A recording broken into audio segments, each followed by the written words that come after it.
இன்னைக்கு Nagercoil special recipe பண்ண போறேன். இதுக்கு முன்னாடி எங்க ஊர் ஸ்பெஷல் தேங்காய் போட்டு வீடியோ போட்டிருந்தேன். அதே மாதிரி இந்த மஞ்சள் கொழுக்கட்டை எப்படி செய்யறதுன்னு இந்த வீடியோல பார்க்கலாம். 2 கப் இட்லி அரிசி, 1 கப் உளுந்து, 2 டீஸ்பூன் வெந்தயம் 2 மணி நேரம் ஊற வச்சிருந்தேன். இது தேங்காய் புட்டுக்கு அரைச்ச மாதிரி கிரைண்டர்ல அரைக்கலாம். முதல்ல 1 கப் உளுந்து அரைக்கலாம். உளுந்து கூட 2 டீஸ்பூன் வெந்தயம் ஊற வச்சிருந்த தண்ணியோட சேர்த்து இதில் ஆட் பண்ணி அரைக்க போகிறேன். வேற எக்ஸ்ட்ரா தண்ணி எதுவும் ஊற்ற வேண்டாம்.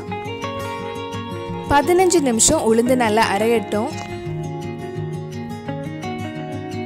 உளுந்து நல்லா அரைஞ்சிருக்கு. 15 நிமிஷத்துக்கு அப்புறம் உளுந்து கிரைண்டர்ல இருந்து எடுத்து இன்னொரு பவுலுக்கு மாற்றலாம். அடுத்தது 2 கப் அரிசி அரைக்கலாம். 10 நிமிஷம் அரையட்டும். அரிசி ரொம்ப நைஸா அரைக்க வேண்டாம், கொஞ்சம் நரன்னு இருக்கட்டும். அரிசி கூட 300 கிராம் சின்ன உள்ளி சேர்த்து அரைக்கிறேன்.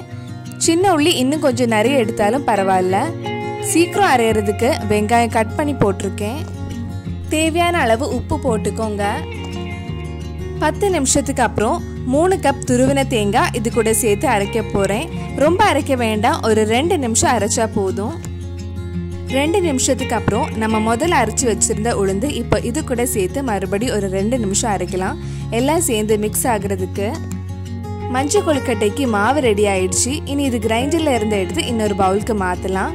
நீங்க இன்னும் என்னோட தேங்காய் புட்டு வீடியோ பார்க்கலன்னா அதோட லிங்க் கீழே டிஸ்கிரிப்ஷன் பாக்ஸ்ல இருக்கு, மறக்காம அந்த வீடியோ போய் பாருங்க.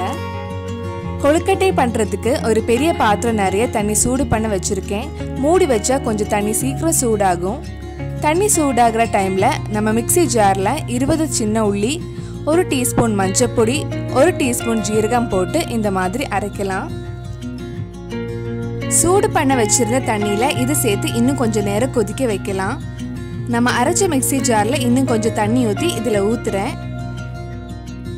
தண்ணி இந்த மாதிரி நல்லா கொதிச்சதுக்கு அப்புறம் தான் கொழுக்கட்டை போட முடியும். இப்ப மாவு கொஞ்சம் கையில எடுத்து உருண்டை பிடிச்சி தண்ணியில போடலாம். மாவு கையில ஒட்டாம இருக்க ஒரு பவுல் தண்ணியில கை நனைச்சுக்கோங்க. இது பெரிய பாத்திரமா எடுத்திருக்கனால ஒரு டைம் 20-25 கொழுக்கட்டை கிட்ட போடலாம். இந்த கொழுக்கட்டை தண்ணி கடைசி கொஞ்சம் உப்பு போட்டு குடிச்சா சூப்பரா இருக்கும். கொழுக்கட்டை வேகிறதுக்கு 10 நிமிஷம் ஆகும்.